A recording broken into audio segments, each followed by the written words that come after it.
Alessandra Rose Joy, Harvey James Joy, and my man, John Buckets.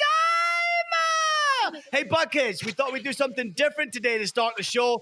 It is spring break. Of course, we've got the little hanging around. It's a little crazy. What do you think about that intro?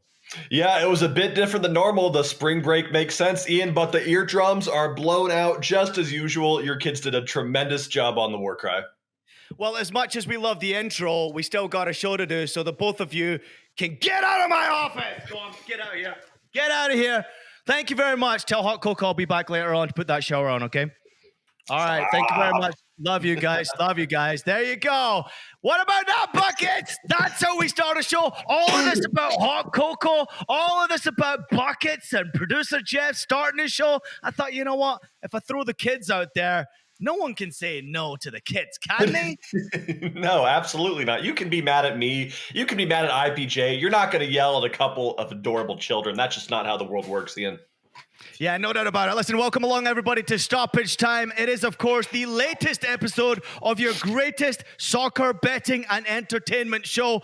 Buckets, how was your weekend, first and foremost, while I move my camera back in to look at my beautiful face? Well, my weekend from a personal perspective, just kind of my own life, was actually pretty good. I had a pretty productive weekend, got a lot done. We've had some nice weather, hung out with the dog. From the betting space, Ian, I don't really want to talk about my weekend. I am done with MLS. See, Jeff, I said MLS, not the MLS. I have learned from my mistakes, man, and betting was rough this past week. Well, explain to us why you think it was so rough this past weekend, because the soccer betting space has not been easy for a lot of people out there. It's hard to make money. It's hard to be consistent. But it just seems to me like at the business end of the season, it's much more difficult to predict any type of a result. It's very difficult right now, and we still have teams playing very congested schedules, but we also have some teams that are so exhausted, so tired, and so injury-riddled right now that it's hard to predict starting 11s. It's hard to predict who's going to show up. And let's not forget, Ian, some teams at this point don't... Some teams at this point, thank you, Jeff, don't even have anything to play for, right? You've got teams fighting for promotion and relegation, but those middle of the pack teams, their season's pretty much done. So it's just hard to find the right clubs that are motivated right now. I'm so glad that producer Jeff is always one step ahead of the show, because before we do get into the remainder of our show stoppage time, there has been a few interesting comments coming our way. Loyal listener jumping in, thanks to you, said Eminem with the crying emojis. Ed jumped in and said, are you going for the old school Eminem look now, or was this a glamour photo for like a Macy's catalog? Talking about Buckets, of course, your latest haircut. Explain yourself right here. I mean, the Eminem... it's pretty close, you know. Yeah, let me get the hair back down, straight, rocking the bangs, go full Eminem here, Ian. Listen, I just wanted to try something new. We talked about it in the last show, but I'm also saying maybe I'm starting a modeling career if this betting stuff doesn't work out. I'm just playing it safe, you know? Well, we've also got Cost Radical jumping in and saying, yes, love seeing MLS bets from Eminem right there. Now, Buckets, real quickly, was it an Eminem-style haircut you were going for? I don't know what I was going for, man. Listen, I'm almost 30, Ian. I'm going to be 30 in a couple months. I'm getting old. I'm having my midlife crisis. Just let me have a little bit of fun here. You know, the most recent post that you put out the day after you got your haircut, and of course the same day that we released the latest episode of our show Stoppage Time, I did notice that you resembled a certain actor out there. Have you seen the movie Dumb and Dumber? Damn it. Yes, Ian, I have. Just take a look at those Buckets. Now, how close are we to you having a similar Listen, okay? You listening, Ian? I don't care what anyone says. I look great. That's all there is to it. You do look a hell of a lot better, that is for sure. Harry and Lloyd absolutely crushed it on Dumb and Dumber, and I hope people out there are not calling me and you Dumb and Dumber. You know the screenshot to the movie intro, you know, where they put it on the front of the DVD or whatever it is, the poster. I wanted to like change the faces and put mine and your faces on that. That would have been a killer right there. Listen, let's get into it. I know it's not been easy for you, obviously, with the weekend being very difficult. I know it's been tough. I mean, I was at a game this weekend, NYCFC, and I just thought how end-to-end the games were. But for betting out there, man, we just talked about how tough it has been. And for you this past weekend, it wasn't easy through your picks either. So roll through them. Let us know how you got on. Let's go through these really quickly. But Ian, I just want to point out for everyone out there, if you don't think soccer betting is tough, just look at the last Arsenal and last 2 Liverpool fixtures and just know that consistency is almost impossible to find right now. Jeff, we're going to speed run this. Let's do this. Bet number 1, Liverpool versus Atalanta, both teams to score and over 2.5 goals, loss. Real Betis versus Celta Vigo, win. New York Red Bulls versus Chicago Fire, Red Bulls over 1.5 team total, loss. St. Louis FC versus Austin FC, 2 bets here, both losses. Austin 1.5 team total, St. Louis 1.5 team total, loss. FC Vizela versus GD Chaves, both teams to score in Portugal, loss. Argentina Juniors versus CA Barraca Central, over 2.5 goals, win. Boca Juniors, money line, win. And then we have 1 bet remaining still this afternoon. Bayern Munich versus Arsenal in Champions League. Bayern Munich draw no bet at -120. Ian, I will say we took that at -120. As of this morning, that line is currently -160. So hopefully the closing line value is on our side here and things work out in our favor. Yeah, as we record the show right now, we have already had 1 set of the quarterfinals already in the books. We'll discuss that later on in the show, and there's another set still to come as we record the show. By the time this drops, it'll already be done and dusted. But at the same time, Buckets, I'm noticing that you are doing what? Because, of course, you're handling these lost tickets like a treat. And I notice over the last years, you've learned how to deal with defeat, and it's just the nature of our business because you're betting responsibly. Because I'm betting responsibly, man. And Ian, if you would have looked at me a year ago, the world of difference it's been. Back a year ago, if I would have had a show like this, I would have been upset at myself. I would have been mad at my family. I would have been mean to friends.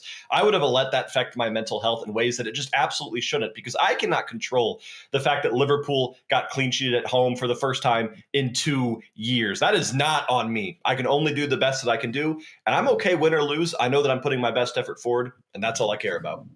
First loss in 29 home games in the Premier League for Liverpool Football Club, which is absolutely ridiculous. But at the same time, after the disappointment against Atalanta, I mean, anything can happen. And I mean, we're seeing, even in the Championship, if you dropped out in the Championship, all 3 teams in the top 3 didn't win this past weekend in the English Championship. It's so tough to predict. So please, everybody, as Buckets just pointed out right there, bet responsibly. You'll still have fun enjoying the process. The journey is what it's all about. It's not necessarily just about winning tickets. It's about learning from the losing tickets as well. But we did get a winning ticket from IPJ this past weekend, Buckets. You know it, baby. We were on Hearts, Glorious Hearts. We mentioned this was for a good friend and loyal listener, Paul Ritchie. Of course, his former club, Hearts of Midlothian, took care of business against Livingston. I was on a same game parlay, Hearts on the money line, over 1.5 total goals. And the man, the myth, the legend, Lawrence Shankland, anytime goal scorer, it was plus 100 when we put this wager out there. Buckets, before the kickoff actually took place, this was as high as plus 120, which is ridiculous to say. But the game had a bit of a story behind it because, of course, Hearts, they were 2-0 down 22 minutes into this game. I was looking in the mirror and taking a long, hard look at myself and thinking, how? Why? When? What happened here? Yes, Livingston bottom of the Scottish Premiership, somehow had a 2-0 advantage. And I was looking at the live odds while the game was going on. Hearts double chance while they were 2-0 down was plus 140, and Hearts on the money line was plus 450 when they were 2-0 down. Of course, Hearts managed to score a hat-trick of goals very quickly and scored 4 goals in 16 minutes to make it 4-2 at halftime to the Jam Tars. Shankland scored a penalty kick on the 45th minute to get his 21st goal of the season. He had a few assists in this game. Oh, good game all around. Good bet all around, Buckets. I think we'll be betting on Shankland between here and the end of the season as well.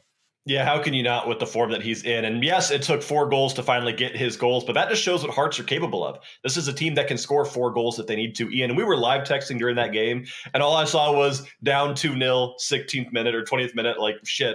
And I went on a walk, did my stuff. I come back and look at my phone, up 4-2, Shankland goal, check mark. Good job, boys. And I was like, what the hell just happened? It's been half an hour. So that's always a fun kind of game to watch.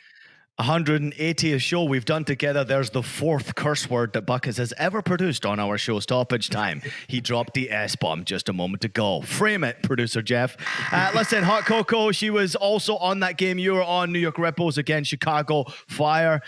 She was 5-1 heading into that bet right there, so she was on a pretty much a hot streak. She was on New York Red Bulls plus over 1.5 total goals. It was minus 115. She felt pretty good about it until the 42nd minute when Andres Reyes decided to pick up a straight red card in that game and be sent off, completely derailing the fact that the Red Bulls were dominating, moments away from potentially scoring the opening goal. But they still, Buckets had a ton of chances. I know you were on this game as well. They had, even with a man down, 11 shots off target, 5 shots on target. If my math are correct, that's 19 shots right there, with some of them even being block shots. It's crazy to think that a man down, Red Bulls were still pretty strong and didn't lose the game. Didn't lose the game. And after the red card, they were actually still the favorite from a betting perspective. It was close, but that's crazy. New York Red Bull, a man down, were a plus 120. Chicago Fire were a plus 160 after the red card at halftime. So it just shows you how good this squad is. But also, it shows you they're the kind of squad that knows how to play right now, not to lose even in dire situations. You know, Lionel Messi played this past weekend. He played in front of 72,000 in Kansas. And it was Arrowhead Stadium where the Chiefs play. And you obviously saw all the videos of Patrick Mahomes high-fiving Messi. And Messi probably went, who the fuck is this guy? And then we've also got people running onto the field, trying to get selfies, the Muppets that run on the field. I cannot stand people who run onto the field. It ruins the experience for everybody. But he also played a game a few days before that in Mexico against Monterrey. It was the CONCACAF Champions Cup. It's been changed. It was CONCACAF Champions League, but it's now the CONCACAF Champions Cup. No idea why they changed the name. But Inter Miami were absolutely smashed by the Mexican club Monterrey, 3-1. And of course, Messi played in that game. But I wanted to get your opinion on something that happened around the stadium in Mexico. The Monterrey fans decided to throw Lionel Messi's jersey down on the ground and dance all over Lionel Messi's on the ground. Now, the music was epic, I'm not going to lie. There was pipes going, there was trumpets playing. It was pretty cool to see. But I'm not a fan of seeing this kind of disrespect, Buckets. Where do you stand on this? This might be a dumb question. Was this before or after the match?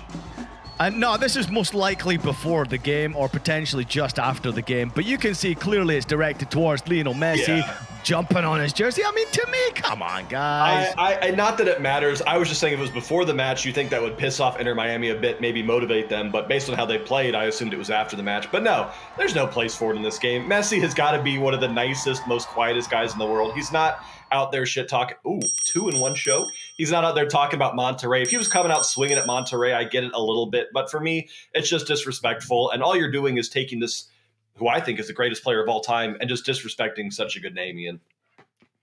I'd like to take this moment to apologize to Mama Buckets for the behavior of your child, John Bucketsheimer. Haircut, man. In one shows. I've never heard this type of language from you before, but I fucking love it. Let's move on. Before we do, though, I'd like to get the loyal listeners' comments on that one. What do you think? Is it disrespectful, or is it just a bit of fun, seeing fans having fun, dancing music, having a beer all over the jersey? I don't know if I agree with it. I think it's a bit disrespectful. I certainly wouldn't do it, that's for sure. But I want to know what the loyal listeners think. Jump in the comments, of course, in YouTube or even our social media, X, and let us know what you think with a comment as to whether or not you think that's disrespectful or not. Should fans be doing that? Buckets, let's discuss the Champions League. You brought it up earlier on. We have already done with one set of the quarterfinals, so we've got one semi-final already set. And this segment is pretty much put into the direction of our producer, Jeff, who is a massive Borussia Dortmund fan. Do you know why, Buckets? Because Borussia Dortmund took care of business yesterday against Atletico Madrid. They won by 4-2 at home in front of the Yellow Wall. And of course, in aggregate, it was 5-4, if I'm not mistaken. It was a crazy game. Marcel Sabitzer had the game of his life. It was brilliant to see him score that 4th goal and put Borussia Dortmund through. His 5th goal all-time in 41 appearances in the Champions League. He also had a couple of assists on the day. It was a crazy, wild game. Borussia Dortmund went up early on. Julian Brandt and Ian Maatsen both scored goals in that first half. Before, we saw Simeone make 3 changes at halftime, rotate the system, get back into the game 2 minutes later because Mats Hummels scored an own fucking goal. Angel Correa made it 2-2 in the game and basically put Atletico Madrid through on aggregate. Before, Nicholas Füllkrug scored an absolute banger. That made it really tied on aggregate before Sabitzer scored the winner. Because your overall impression on the Borussia Dortmund victory and what we're witnessing in the Champions League is fucking insane, all these goals. It's absolutely ridiculous. Something like 29 goals over the last 6 Champions League games. We have seen both teams to score and over 2.5 hit in all 6 of these most recent matches. But something I want to talk about, Ian, is the disrespect towards this Dortmund side when playing at home. Atletico Madrid, I saw on a report, I'd have to get the actual source, so that 78% of the money was on Atletico Madrid to either win this individual matchup or advance. There was a lot of disrespect to Dortmund, especially after we saw Daniel Malin was absent from the squad after an injury. The lines moved drastically after that announcement news, but people forget. I haven't been there myself, but from everything I've heard, the Yellow Wall is not a place you want to go and play. It is not a group you want to mess with, and this is a brutal club to play at home. And Dortmund showed just how versatile they are and how diverse they are in the squad. 4 different goal scorers from this team when they're missing their best goal scorer. That's a tremendous thing to see, and honestly, I was a big fan of it. I'm excited for the 2013 rematch here between Bayern Munich and Dortmund coming up in the finals. Listen, at the same time, you have to say there was 5 different scorers from Borussia Dortmund there, because you're forgetting the fact that fucking Mats Hummels put the ball in the back of his own net. That was the first time he's ever scored a Champions League own goal, which is a crazy stat and probably one I'm sure he's not very proud of. As Buckets pointed out there, they'll meet PSG in the semi-final. Of course, the other quarter-final was Barcelona at home to PSG. Barcelona had the advantage going into the second leg. They were 1-0 up thanks to Rafinha scoring that opening goal. Lamine Yamal, the youngest player to give an assist in a knockout game in the whole history of the Champions League, with that opening goal 12 minutes into the game with Rafinha. Man, he's been on form. 4 goals in his last 4 appearances. Of course, also scored in the first leg as well in Paris. And then all of a sudden, they fucking collapsed Barcelona. Picking up Araujo, a red card 29 minutes into the game, was probably the deciding factor here, Buckets, because Dembele scored 40 minutes into the game to make it 1-1 at halftime. Vitinha was excellent in this game and the tie in general to make it 2-1 PSG before Kylian Mbappe scored 2 goals at the end of the game. He is the first player in all of Europe's top 5 European leagues to reach 40 and now 41 goals this campaign across all competitions, which is a ridiculous statistic right there. And as you pointed out, Buckets, 29th goal of the quarterfinals in only 6 games. PSG can consider themselves lucky, Buckets, as far as I'm concerned. Barcelona's red card essentially gave them a way back into this tie. Yep, absolutely. And I wanted to ask you this, Ian, because I know that you are a former defender. You kind of know the mentality behind players like this, because I saw a lot of people on Twitter saying this. Barcelona, at the time of the red card, were up 2 goals on aggregate. If you are the defender, if you are Araujo in this situation, is it better to just let him have that one-on-one with the goalie and not take him out like that? Because I had a lot of people saying, give up the goal, play with 11 people. You're still up 1 goal in aggregate. There's no reason to get a red card there. No guarantees he scores. Let's not forget about that. You got a goalkeeper there. There's no guarantee he scores. Yes, if you're the last defender, you always got to know where your defenders are. I think he kind of clipped his ankles more than anything. But at the same time, you have to do everything you possibly can to avoid that last player. I mean, Barcola does well because he gets in front of him, right? So there's nothing really he can do outside of making a little bit of contact. But I don't think that there's anything the referee could have done outside of producing that red card, because it's a denial of a goal-scoring opportunity. But the goal-scoring opportunity is where my head's at. Still got to beat my goalkeeper. And that's where I think it was a silly, foolish mistake. It cost Barcelona. And of course, Xavi Hernandez got sent off just ahead of halftime as well, the coach, for fucking kicking the side screen. I mean, he went nuts on the sideline right there. But I love that you pointed this out, Buckets, because of course, Borussia Dortmund and PSG will meet in the semi-final. They have already played against each other in the group stage. It was 1-1 in Dortmund, 2-0 to PSG in Paris. So real quickly, Buckets, you think that Dortmund can beat PSG? I do, Ian, and we actually have lines available for that first leg being played at Dortmund. Dortmund are currently priced at plus 170 on the money line. PSG are plus 140. The draw is set to plus 270. So a pretty close matchup based on the odds. I personally think Dortmund can pull it off. I would like to see Daniel Malin back in that starting 11, but even if he's not, I think Dortmund at the very least are going to come out even in this first leg, and it's all going to be decided in Paris. I also noticed that you mentioned 2013, Buckets. Of course, it was. The final is going to be played in 2013's same location, London, which is crazy. So, of course, the last time it was in London was 2013. And remind everybody, you said it already on the show, who was the 2 teams in the final? If I'm not mistaken, it was my beloved Bayern Munich and producer Jeff's Borussia Dortmund. There, Ian. What I would do to see you two. I mean, listen, if that final takes place, most likely I'll be in the studio having to work that goddamn game. But at the same time, I would love to see us do some coverage around that game with both of you. I mean, that would be awesome. But of course, there's a lot of work to be done to see both of those teams make it to the final. And by the time this goes out there, Bayern might already be out of the other quarterfinal against Arsenal. So let's see how that one plays out. But I would love to see an all-German final. Buckets, you ready for the loyal listener comments? Oh, I've been needing this. Let's get it, Ian. All right, let's get into Big Time Tigers fan. He said, definitely my favorite episode of my favorite show. Mark D jumping in and said, need more soccer chants, Ian. Those of us from the States have no fucking clue what the fuck all the singing is all about. Now, Buckets, you're from the States. You know what the soccer chants are all about, don't you? Defense. Defense. Oh, yeah, I'm all about it, Ian. Stephen Tompkins jumping in and saying, IPJ superstar, do you think you're what they say you are? Damn right you are. Beautiful call in the heart of Midlothian superstar bet. And you were spot on when you predicted Florian Wirtz would score the last goal and lock up the championship for Leverkusen. Wirtz and Shankland have become my favorite two footballers. They eat all the bookies' pies. Buckets, we predicted rightly that Leverkusen and Florian Wirtz were to have an impact this past weekend. Absolutely, we did. You were spot on. And you've been preaching Florian Wirtz's name now for all season. You talked about what a great talent he is. Yeah, did you watch that final goal where the fans started celebrating and all of the barriers collapsed and Florian had to kind of back away and be like, yo, it's okay. Let's relax. We'll talk about it in just a minute, but for sure, like before the final whistle went, all the fans were on the pitch. I was like, what? How are we going to finish this game? And the referee was like, no, we'll just end it right now. And I'm actually happy he blew the whistle because, of course, the scoreline was crazy. Salem jumped in and said, Hot Cocoa, don't listen to Ian. As an NY Red Bulls fan, I want whatever bets you want to give us for the team. How did that work out for you, Salem?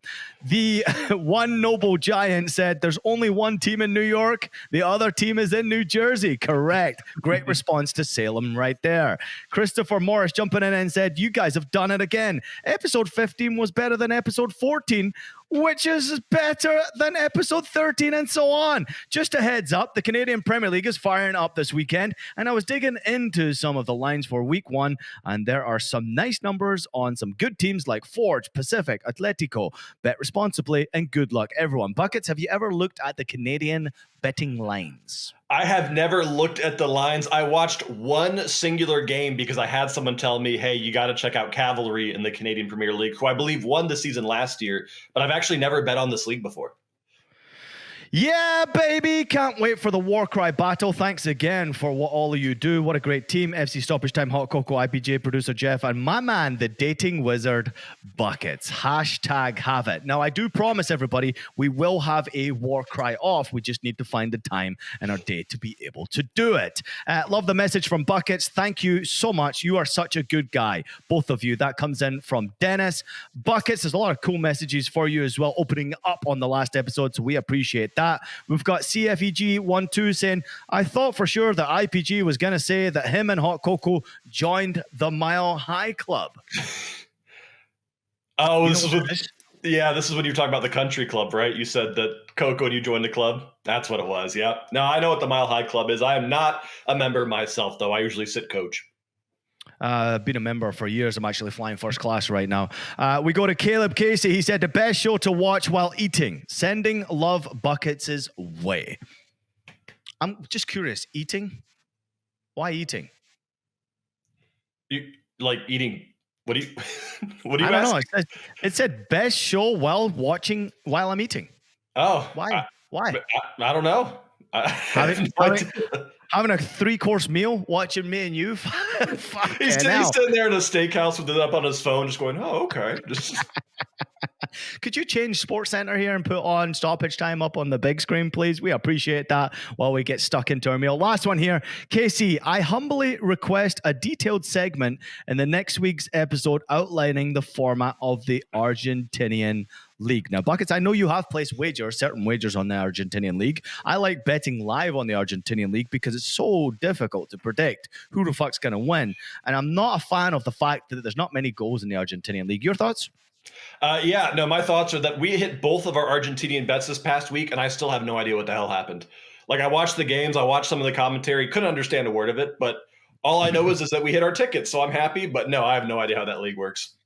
I mean, at some point, I think we'll get into it. They take a break, like they cut halfway through, they go to a different competition. It's like Copa de la Liga Profesional, like. What the league or the cup? Like, I mean, you've got both names in the title here. Like, what are we playing here? But I do enjoy watching River and, of course, Boca play, and some of the other young, talented players coming through there. You see a lot of them going to Major League Soccer now. But I will say this, man, Buckets, I'm not always impressed with the quality of play in the Argentinian league. The fields are shit, and sometimes the quality of finishing is not great either. Well, I'm not impressed with the pitches at all. If you watch that first game we were on with that, I think it was Central Cordobas, or whoever it was, our first bet that hit that saw 6 goals, probably 2 or 3 of the goals were because of weird bounces on the pitch. It was a low roll to the goal. It hits a weird mound. All of a sudden, it's deflected by the pitch itself. It's weird conditions there for sure. It's like the old school third division Scottish tier where I used to play for Montrose FC. Buckets. God damn. You'd turn up then, you couldn't even see the one blade of grass on the field. I swear to God, it was just like a brown piece of muck all across the field. It was mental. Used to sometimes come in the shower and it would take me like 30 minutes just to get the dirt off me, man. It was crazy. Anyway, speaking of crazy, we got to go back to the German champions, Leverkusen. They won at the weekend and they won by 5-0 against Werder Bremen. It was match day 29 when they wrapped up the Bundesliga title.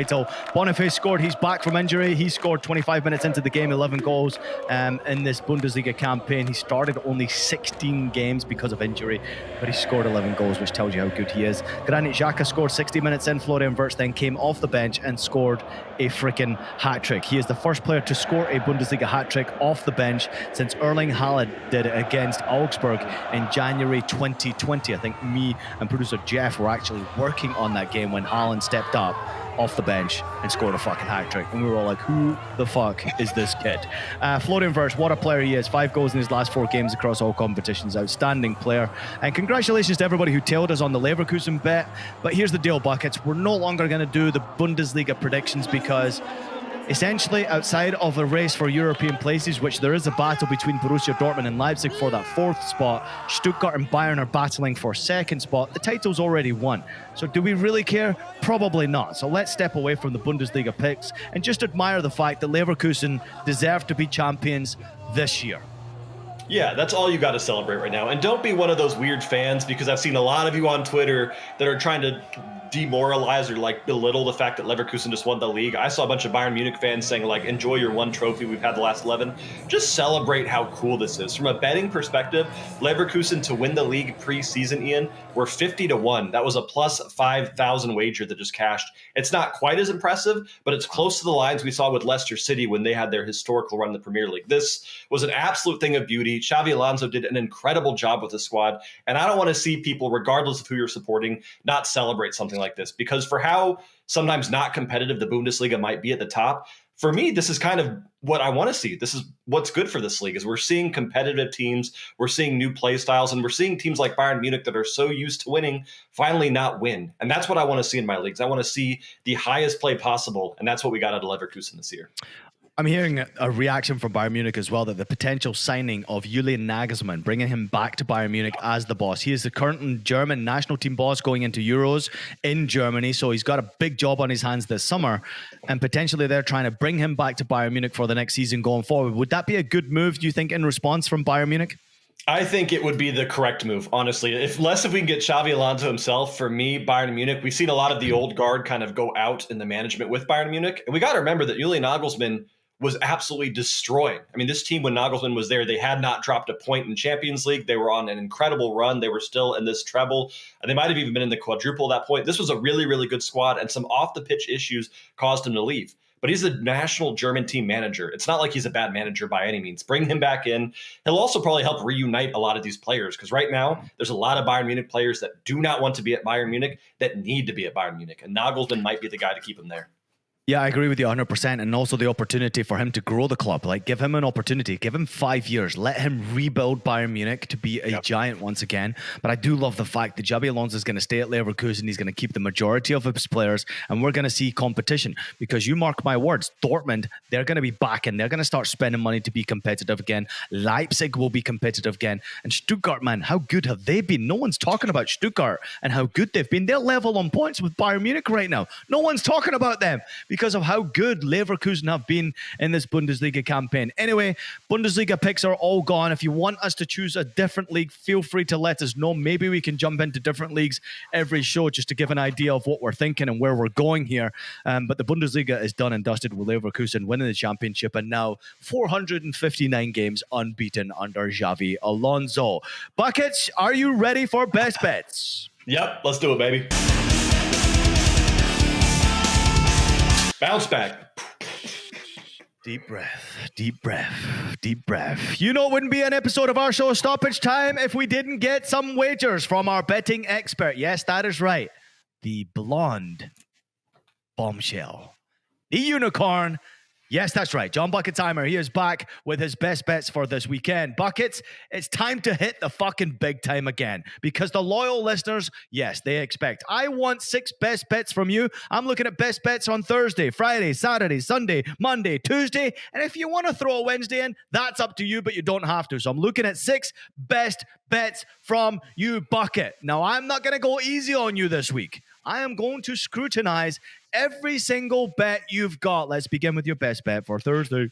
All right, you know that I do not fear anything, Ian. We're going to start with the the Europa Conference competition as we have a second leg matchup between Italian side Fiorentina taking on Victoria Pilsen. And we're going with the weird same game parlay that you might not like, Ian. I'm taking Fiorentina on the money line, parlayed with under 3.5 goals. And the reason I'm doing this is because Victoria Pilsen in this competition does not play to win. They play to not lose. This is a team that parks 11 people back. They play for that 0-0, and they've seen their last 3 Europa Conference matches end 0-0. They will probably not have a shot in this game. They'll probably sit back, and if it's 0-0 at halftime, that is the best case scenario. This is a Victoria Pilsen side that will be desperately playing for penalty kicks because for whatever reason, that is how they play these matchups. Fiorentina, on the other hand, is the much better squad here, obviously because it's probably the squad that most of you have heard of here. In that first leg, when they traveled to play at Victoria Pilsen, they had absolutely dominant stats but could not score. That first leg did end 0-0 in a match in which Fiorentina had 75% possession, 10 shots, only 2 on target. They were not the most aggressive, but coming back to home, this is a game that screams 1-0 or 2-0 to me, which is why I bought up that line to under 3.5, and it still gives us very playable odds at -105, Ian. Yeah, listen, I love it because obviously Fiorentina right now are struggling to score goals. My only concern about that is that any time Fiorentina could put 3, 4, 5 goals in the back of the net because they create a ton of chances. They take a ton of shots. If you go back and look at their games that they play, especially when it comes to domestic football at home, they're 20, 21 shots per game. It's just their conversion rate into goals is just nowhere near good enough. So love the bet because, I mean, the statistics don't lie that this should be a low-scoring affair. I do favor Fiorentina as well. I mean, they have to get it done, I think, for Italy in general. They've not had great success in European competition, so they need to have a Fiorentina have success in the Mickey Mouse Cup. So I love to hear it, Buckets. That's a great bet, and I'm fucking tailing it. Let's go to Friday. Boom. Friday, we're going to Italy's Serie A, and we're going for a tough one because, as Ian and I have already talked about, some teams are a bit mentally checked out already and don't have a ton to play for, but some teams absolutely do. I'm looking at a weird one here. It's Genoa versus Lazio. Lazio is still technically fighting for a top 5 European spot, but damn it, they need to turn things on right now. They are currently 6 points behind Roma. They just lost to Roma. They're in a tough spot, but Lazio is still a team that is capable of scoring against the best of them. They're playing a Genoa squad that at home has been much better than on the road. Genoa right now finding a bit of decent form, 3 draws and 1 win in their last 5.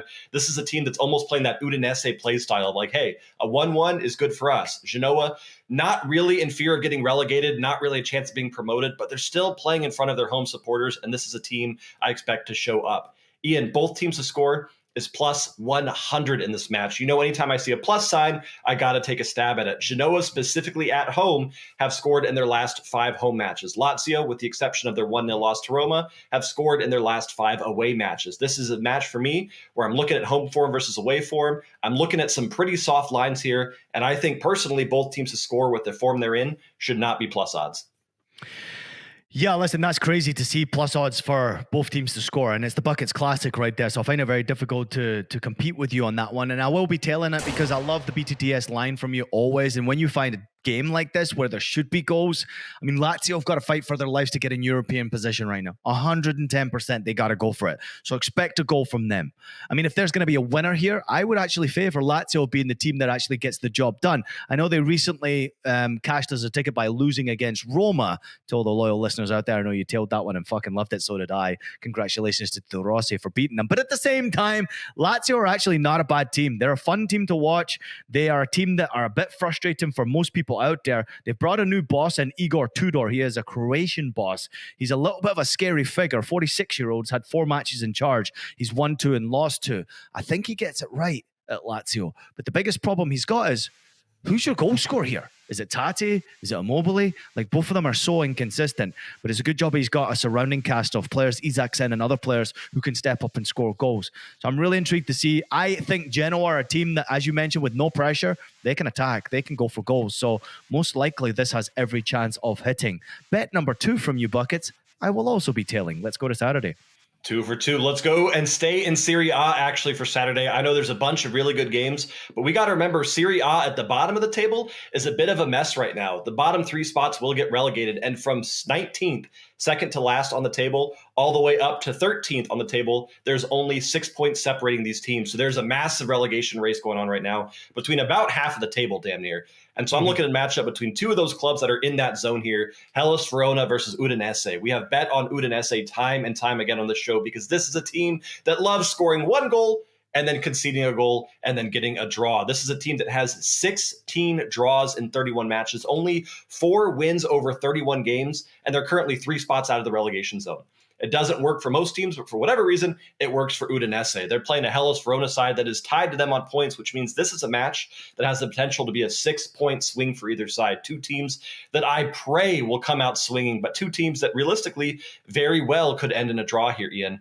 But again, both teams to score. The Buckets Classic is playable here at minus 110. And frankly, in my opinion, it should not be playable because we have 2 clubs that do not play defense. Look at Verona's last 4 matches: 2-2 to Atalanta, 1-1 to Cagliari, 1-2 to Genoa, 1-3 to Milan. This is a team that does the exact same thing Udinese does. They score 1 goal, they get excited, and they fall apart defensively. This is a match that I think might end in a draw, but a 1-1, 2-2, 3-3, both teams to score should not be playable with these 2 clubs at minus 110. Yeah, again, I'll tail it because it's the BTTS Buckets Classic, and I actually naturally tail your BTTS bets. But at the same time, this game is intriguing to me because if you look at the home form and away form, this is where it's at for Buckets in particular. Hellas Verona clearly better at home than they are on the road. 15 games at home, they've won 4, they've drawn 5, they've lost only 6 from their 15 games, so they're competitive in their home games. The concern for me there, though, Buckets, is they've only scored 17 goals at home in front of their supporters, but they have conceded 21, which gives us a great deal of hope. Udinese, 16 games at home, 1 win at home. They are by far a better away side than they are at home. They've played 15 away from home. They've won 3 on the road compared to the 1 they won at home. They've drawn 7 and they've lost only 5 on the road. My big concern, once again, is for them. They've only scored 12 goals on the road all season long, but have conceded 22. So it's a risky one, this one. What line did you get it at? I got it at minus 110 as of this morning. Yeah, I mean, listen, it's playable, right? Minus 110, even if it is a risky one because they're not scoring much goals. As Buckets pointed out there, relegation battle means you cannot sit back. You cannot sit back and defend. You got to go. You got to try and win this game. So expect goals. I mean, this one could be a close one. Hopefully, we don't see a draw here. I'd like to see a winner in this game. But if we can get a 2-1, 3-1, 4-2, 3-2, some sort of fun score line in that game, everybody, including my man John Bucketsheimer, goes home happy. Let's go to Sunday. Ian, you're going to see a theme with my bets here because the Buckets Classic was just speaking to me all throughout the slate. On Sunday, I'm actually going to mix it up. I have two wagers for us. I have one in the English Championship, which is coming down to the end here, and I have one in the KNVB Beckyada Cup final between Feyenoord and NEC. But starting in the English Championship, let's look at the match between Blackburn Rovers versus Sheffield Wednesday. English Championship is coming to an end, and again, we've got a very tight relegation battle going on right now. Sheffield Wednesday is 23rd out of 24th teams. Huddersfield is tied with them on points at 22. Birmingham 1 point above at 21. Stoke City and QPR are at 47 points now above them. So a win for Sheffield Wednesday right now would do massive things for their chance to stay in the English Championship. What does your hat say? What is that? Manchester United. I'm just putting out there.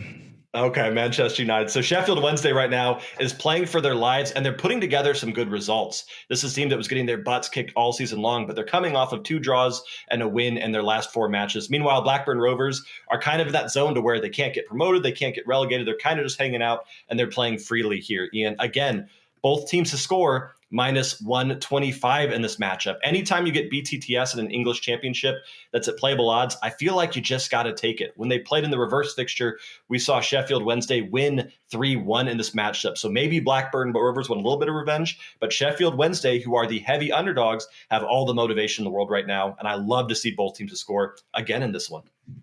Yeah, tough game to predict, obviously, in the championship right now. Blackburn Rovers are an interesting team. They recently just beat Leeds United, who are, obviously challenging to get out of this league at the top of the table.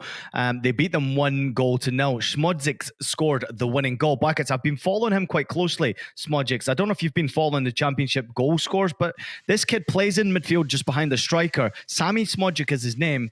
He scored 24 goals from midfield. Ooh. In 41 games. Of course, they play a ton of games in the championship, and it's wild to see that league, how they go about their business. But he's the leading goal scorer by an absolute mile in that team. He scored 24. The next closest goal scorer is Sigurdsson, who scored 5 goals, and Dolan, who's a decent player, he's also scored 5 goals as well. Listen, I'm not going to argue with you because Sheffield Wednesday are a good side, obviously, and these types of games, when it comes to the table position, of course, bottom of the table, Sheffield United still have Sheffield Wednesday have a big chance of getting out of the relegation zone, but for Blackburn Rovers, they could still get caught into that relegation zone, so they've got to try and win that game as well. That was a huge win for them against Leeds because it took them out of that sort of relegation battle. 3 points was huge for them. They went from 20th in the table all the way up to 17th in the table by 1 victory. So again, I go back to it. Goals galore in the championship is always something I like to bet upon, and again, Buckets, I shall be telling. Let's go to Monday.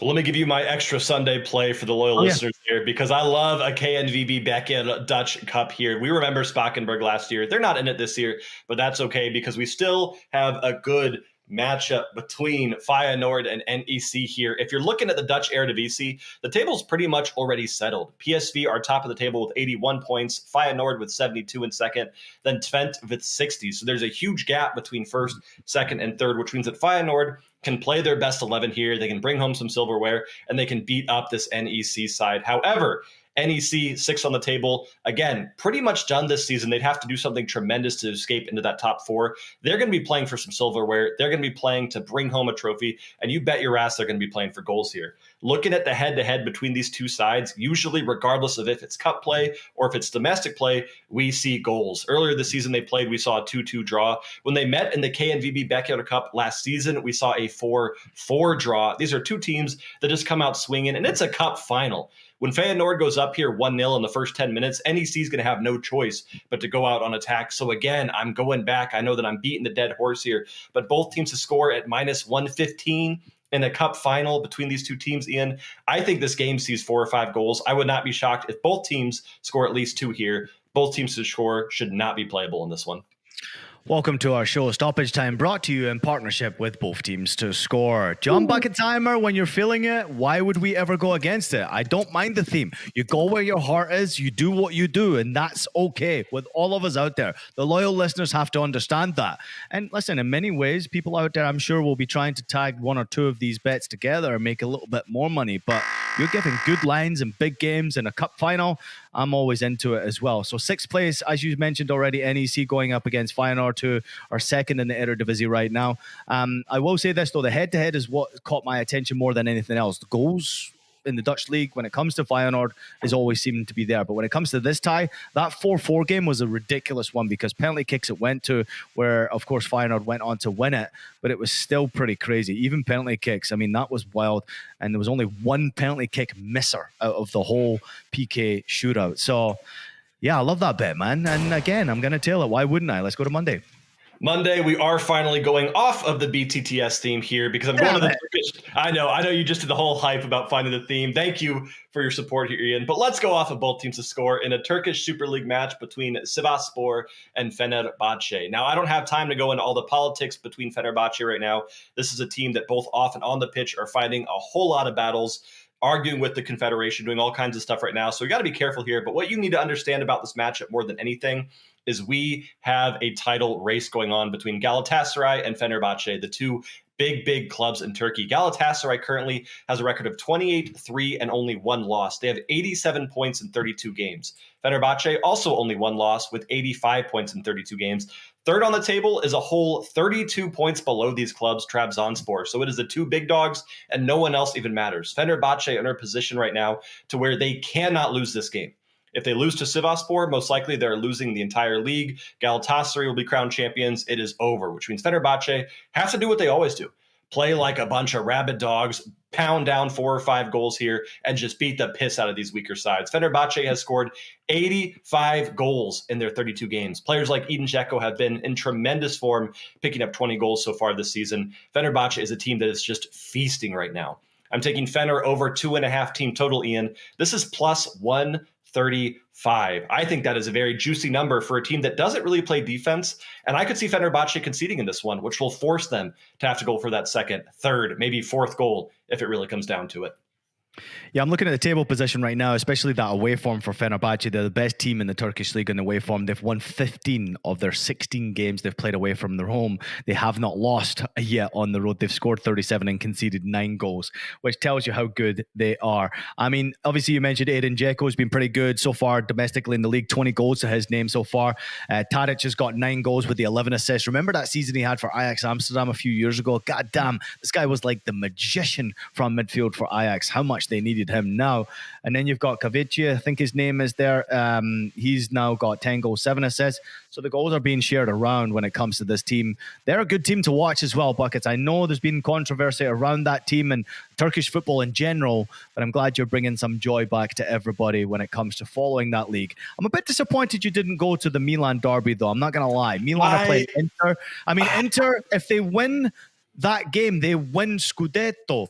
And I'm a bit disappointed because I thought, Buckets is not going to miss this game out. He's going to go for this game. But why did you stay away from it?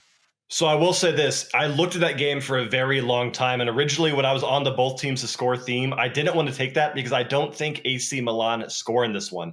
I think if you want to bet this game, you take it nice and simple. Inter Milan on the money line. They have absolutely dominated the head-to-head matchup between these two clubs. 5 matches straight. Now they've beaten AC Milan. And there's really no...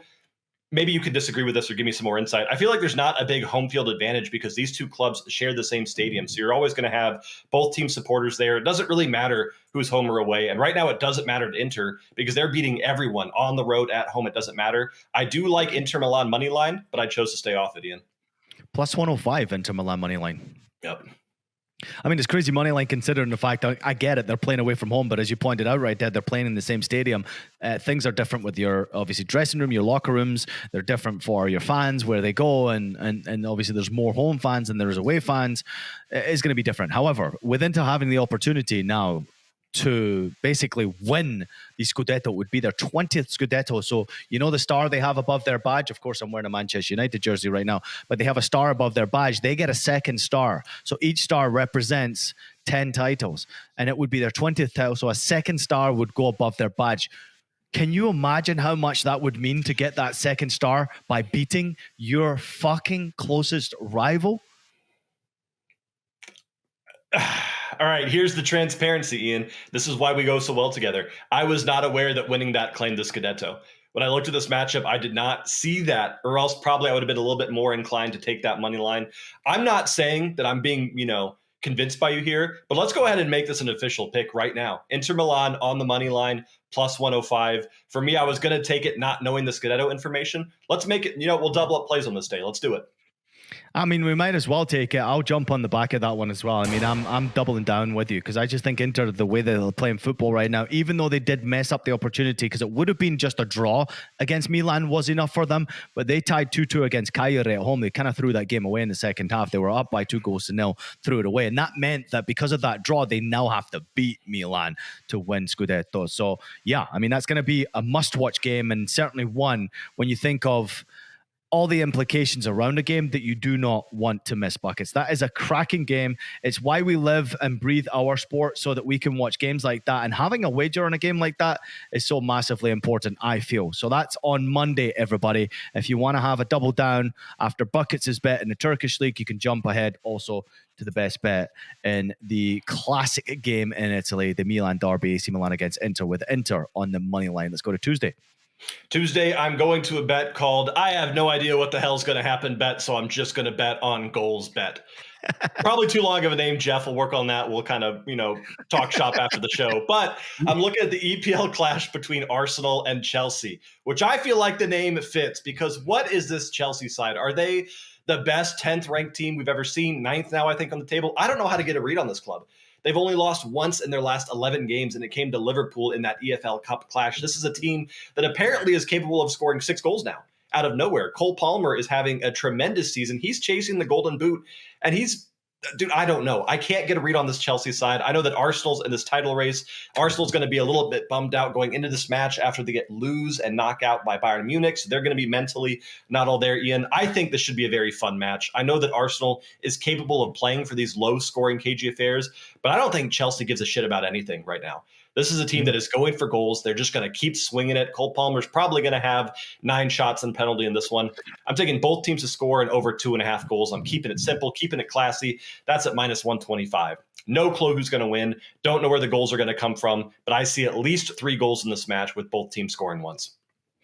Yeah, I'm going to get your opinion on something that happened with Chelsea during the week in just a moment. But real quickly, Arsenal are second in the Premier League table right now. Of course, they are behind Manchester City, who are on 73 points, Arsenal 71, Liverpool on 71. So they're still in a title race. And to have a game like this against a rival like Chelsea, I mean, this is just a scary game. And as you pointed out, Chelsea don't care. Cole Palmer doesn't care. He doesn't even give a fuck about his own teammates, Cole Palmer. He's like, give me the fucking ball. I'm taking that goddamn penalty kick. Now, Buckets, did you see the incident that took place in Chelsea this week with Noni Madueke, Nicholas Jackson, and, of course, Cole Palmer?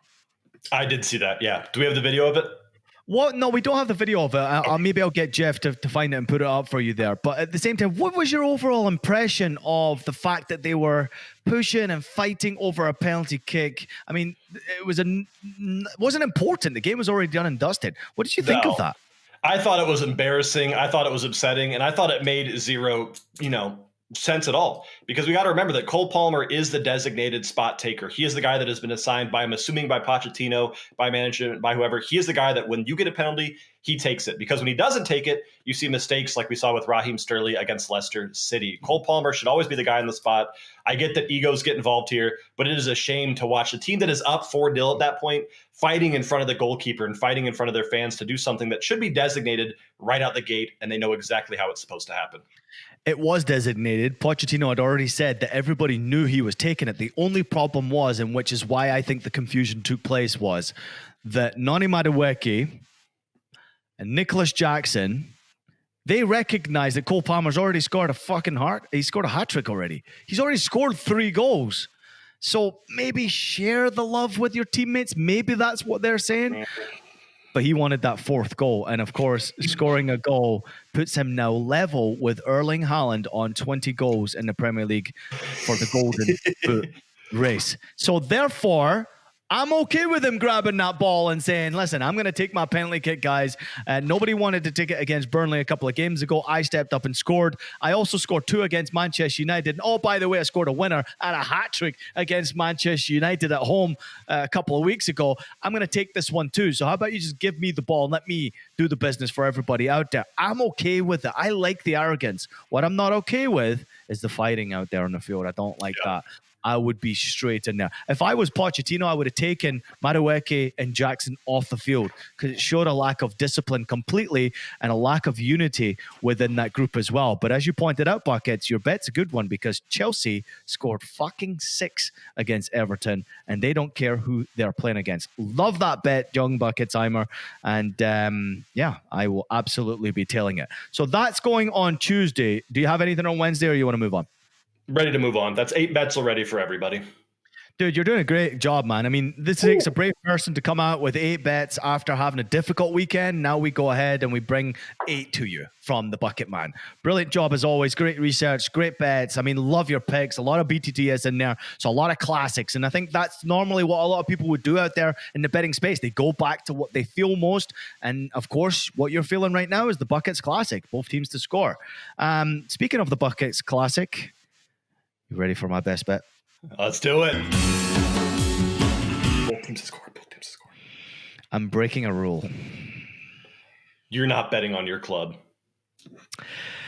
Here is my best bet for this weekend. This bet is called the Rule Breaker. I am going to the FA Cup semi-final. It is Coventry City against Manchester United. Glory, glory, Man United. Anyway, Coventry on the money line is plus 475. Manchester United on the money line is minus 240.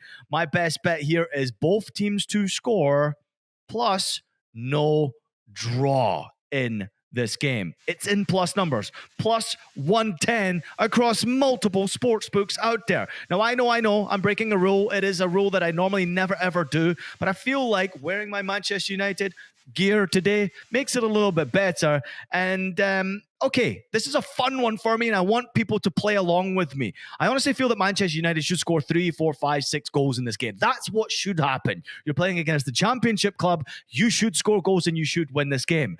But Coventry City right now scoring goals, and the FA Cup, it's a fairy tale dream, and they're playing at a neutral venue with the game being played at Wembley Stadium. So with Manchester United winning, both teams to score, to me, it seems like a no-brainer. So why would I not want to place a wager on this one? So I'm going to. I still think United will win.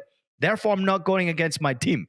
I'm only going against the team by saying that the other team could score. By that point, United will probably be 5 goals up. Coventry City are 8th place in the championship right now. They've won 17, drawn 12, lost 13. They have scored an impressive 66 goals and conceded a miserable 52 goals when it comes to the championship, which is why they're in 8th place. The FA Cup, they've played 5 games. They've won 4.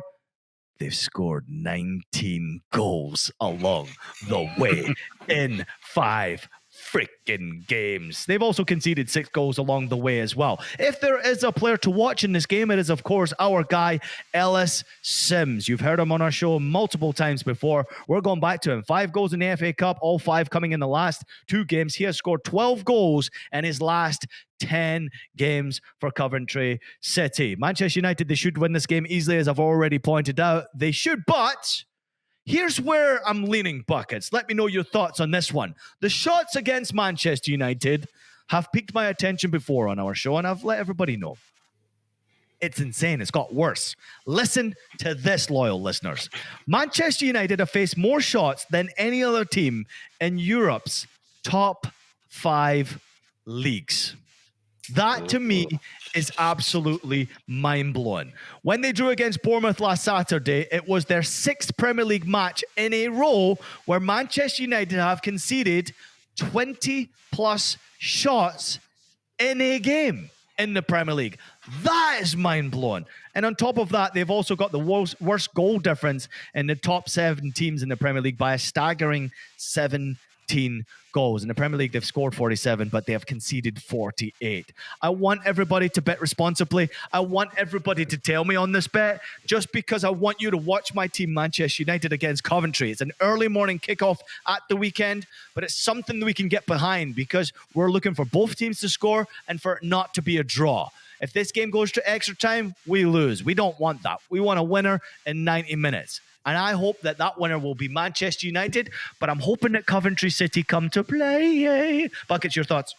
I love everything about this play. I almost took both teams to score in over 2.5, and I see that both teams to score and no draw is even better odds in this one. I think it's a brilliant way to play this one because Coventry, as you mentioned, specifically in the FA Cup too, dude, they've been so much fun to watch. Remember when they had that 3-2 win over Wolves in which they had 2 goals in extra time, the 90 plus 7th minute and 90 plus 10th minute by Haji Wright. This is a team that kind of plays that same mentality that Chelsea's playing right now, where they just don't care. They could be down 2-0 in this game, and they're coming out swinging, playing the exact same attack-heavy style that they always play. I love this wager because I agree with you.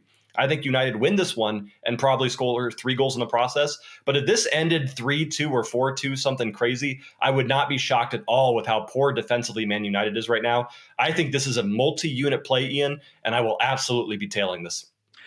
Listen, we gave a lot of information out there, Buckets. And of course, when we give information, we obviously break down statistically why we are providing this wager for everybody out there, the loyal listeners, to follow and enjoy. But I gave you some information that you should make your own bet with as well. Manchester United are the worst team for receiving shots in all of Europe's top 5 European leagues. 6 Premier League games in a row. 6 Premier League games in a row with 20 plus shots against them. That is wild. Coventry City have nothing to fear. No one's expecting them to win. And with a goal scorer like Sims and, of course, Haji Wright's there, the American, they've got weapons that can cause problems to Manchester United. United's quality, you see them through, they should win the game. So if I'm predicting here both teams to score on a high score, I'm going for Manchester United to win by 4-2. I think Coventry get a couple of goals in this game because of the shots that they'll get. So everybody out there, the loyal listeners, this is what we're doing, Bucket. We're giving information for people to go and create their own wagers. That's exactly what we're doing. And I was just checking real quick. I can't find the lines yet, but usually you do see a couple sports books produce team total shots. So you'll be able to find Coventry to have 10 plus shots, 15 plus, 20 plus shots. This could be a tremendous opportunity to do a fun little ladder, taking the information that Ian has given you. Love the bet. Can't wait for it, man. I'm just looking forward to this game. As you can see, United. Hey, Buckets, with your newfound haircut, you're not the only good-looking bastard around here, Who else? You also have a co-host partner in crime, IPJ, who has apparently caught the attention of the fashion world because Joy Paul Ian, yes, that's right, that's my name on social media, jumped into the fashion industry this past week, and I did my very first ever fashion interview. Buckets, your thoughts on this one? I took myself totally out of my comfort zone to do something like this. It was with the magazine Van der Rohe with a very good friend of mine, Sarah Navarra.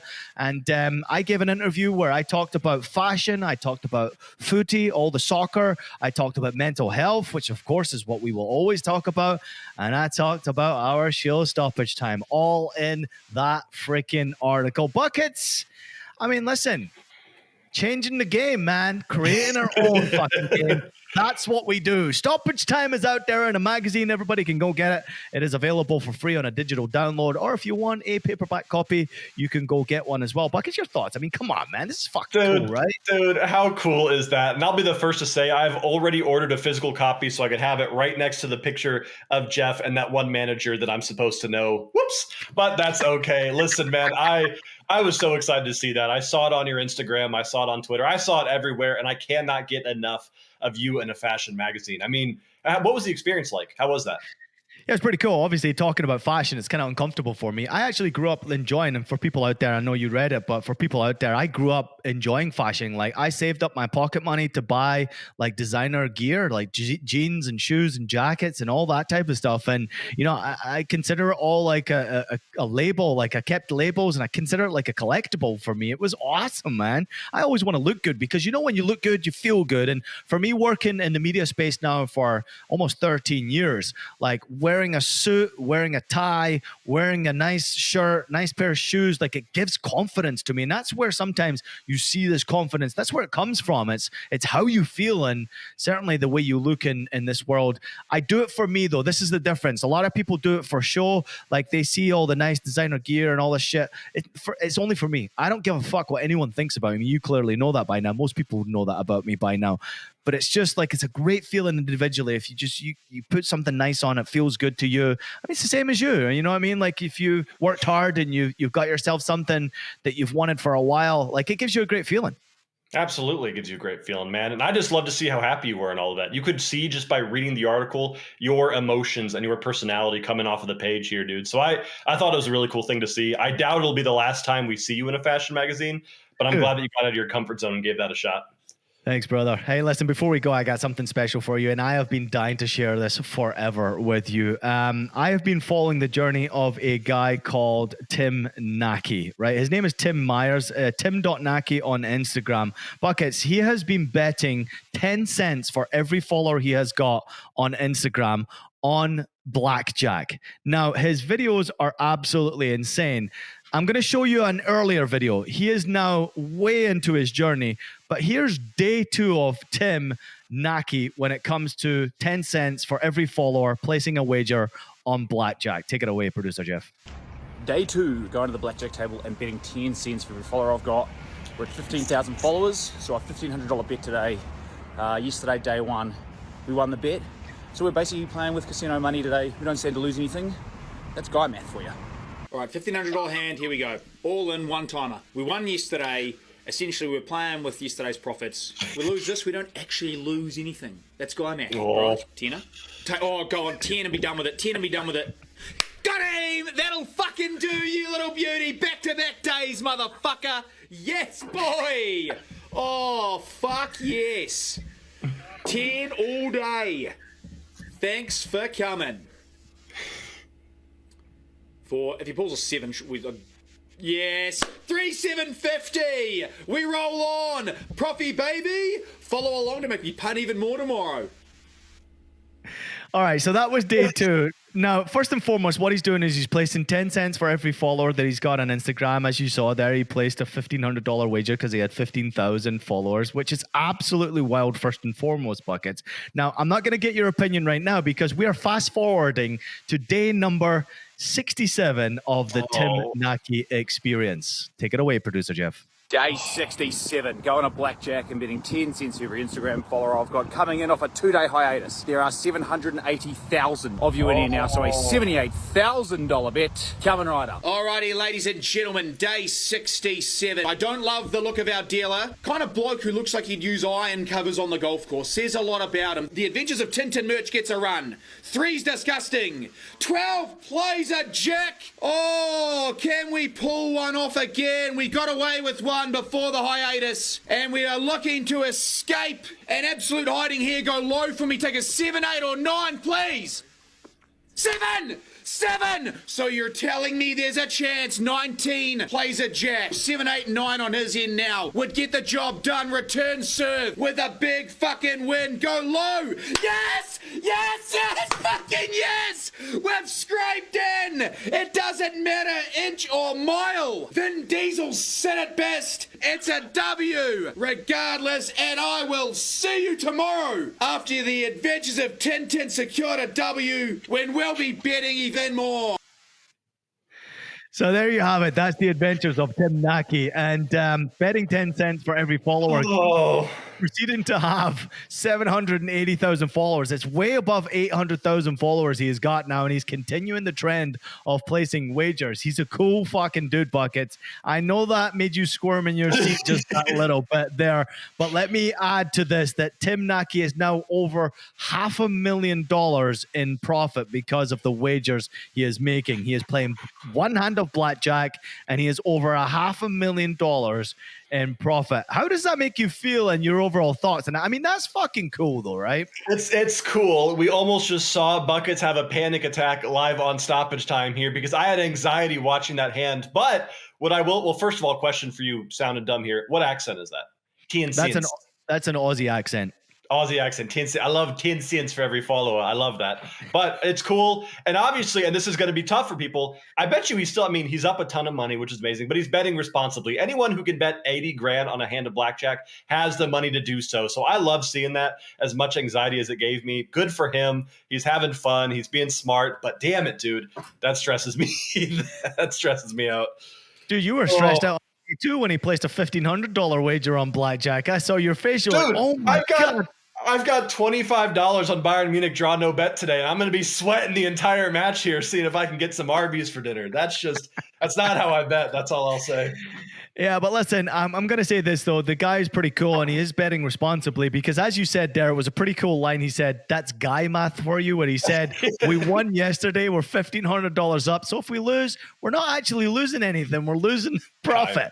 That's not how me and Buckets play this game, but at the same time, it's pretty cool. I mean, he's in profit over $500,000. He's clearly good at what he does. Blackjack, there is a strategic way to play that game, but he's fucking entertaining, man.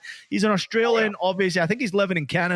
But if everybody out there can go follow this guy, get his followers up. Like the last time I looked was yesterday as I was prepping this show. He had 821,000 followers on Instagram, which means his bets will be over $82,000, which is absolute insane, man. It makes me feel a little weird when I'm thinking about this one. But Tim, you're a legend. Awesome to watch. Long may this good run continue. Best of luck, legend, mate. And that type of content out there, Buckets, is absolutely brilliant. But it also brought me to the fact, Buckets, I know we're going long on our show here, but maybe at some point what we should do with our loyal listeners is we should do something on social media where we invite them to play a bit of a role with us. Not about the followers or anything like that. Of course, we want the followers, but maybe like we could place a wager, like it's a $10 bet and our loyal listeners get to choose the bet of the day, something like that. And we'll do it over a whole month stretch and see where we end up. What do you think? I love that. Yeah, have the loyal listeners pick what we do. I think that'd be fun, right? Because people blind tail us all the time. Let's have them make some of the choices. Yeah, we could like choose maybe like 3-4 bets or something like that. We'll put it out there for people to vote on, and then they can choose a bet. I mean, some great ideas that we can come up with content-wise. I know you're very active on the social media front right now, Buckets. Where can people follow us on social media, and what have you been up to lately? You can follow us on Twitter, as always, at FC Stoppage Time, here on YouTube, but also I'm getting more active on Instagram and TikTok. On both of those platforms yesterday, we started a new segment calling the Betting Basics with Buckets, in which I introduce people to new betting terminology. If you're brand new, I teach you how to do certain things. And the example we used yesterday, Ian, was talking about laddering goals, specifically for Kylian Mbappe. So I saw a lot of people cash a nice little plus 500 for the Mbappe brace yesterday off that video. I will continue to help educate people as best as I can there. Nobody in this business is better than you, John Bucketimer, and that's how you should be doing it. Attacking social media, teaching people, educating people, and of course, we also want to remind everybody to bet responsibly because this game is fucking wild. I hope everybody out there has enjoyed this episode of Stoppage Time. It's been a great journey, Buckets. We've enjoyed the ride. We've brought on producer Jeff. He's changing the fucking game for us. I can only imagine he's a little bit nervous seeing Borussia Dortmund in the semi-final of a Champions League now, but he must be delighted with it as well. And again, I go back to it. Thank you for all the great work that producer Jeff is doing. And for you as well, Buckets, man, changing the fucking game. Everybody out there, we have provided a ton of wagers and great information for you from our show, Stoppage Time. It is up to you to go and decide where you place your wager and what bet you place it on. It is all the information we've given you. Be creative. Let us know if you have winners. Let us know what you're thinking about our show. If there's something you want to see, if there's a league you want us to go to. We already get a lot of people reaching out to us, asking for information, and we do our best. We try to keep it under an hour. Clearly, we're not fucking good at it. At the same time, we're here to not only give you information and provide some best bets, we're here to fucking entertain and create awareness about the mental health space. Love you, Buckets. Love you, producer Jeff. Love you, loyal listeners. Everybody out there, make sure this weekend you absolutely have it!